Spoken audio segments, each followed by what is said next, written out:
Often when people learn about wild horses and burros protected under the Wild and Free Roaming Horses and Burros Act, they wonder how there can be too many horses and burros in one place. They often ask, can't we just let the predators take over and control the population?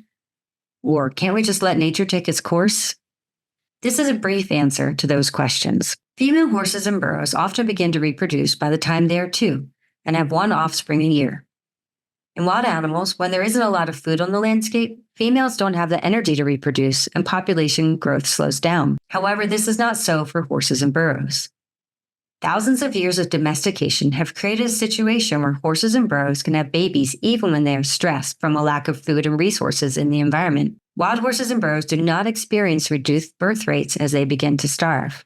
As a result, there are often more horses and burros' mouths to feed than there is food available. If we let this continue unchecked, these overpopulated herds can destroy their habitat, which also belongs to many other native wildlife species. In a natural environment, birds are balanced by deaths. This usually means depredation, disease, or starvation. In the U.S., native hoofed animals such as elk and deer have predators that evolved with them, like wolves, grizzly bears, mountain lions, and coyotes. In most wild horse and burro herds, there's no predation to help stabilize the population. Horses and burros in the United States aren't very threatened by large predators like bears and mountain lions because there's little overlap between where these large predators live and where horses and burros live. Some might suggest increasing the populations of predators in these areas, or even moving predators to these areas where horses are overpopulated. However, the people of the United States would most likely not support adding wolves and mountain lions to an area in the hopes that they will start to kill the wild horses and burros there. That leaves disease and starvation to help manage population growth, or, as some people might say, letting nature take its course. Most free-roaming horses and burros live in the arid landscapes of the western United States. This region has experienced a long-term drought.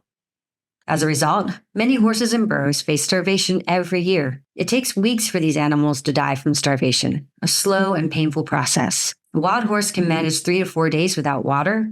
After this, dehydration leads to organ failure and death. In this situation, letting nature take its course is not considered humane by most people's standards. When animals are weakened through starvation and poor diets, they are more susceptible to disease.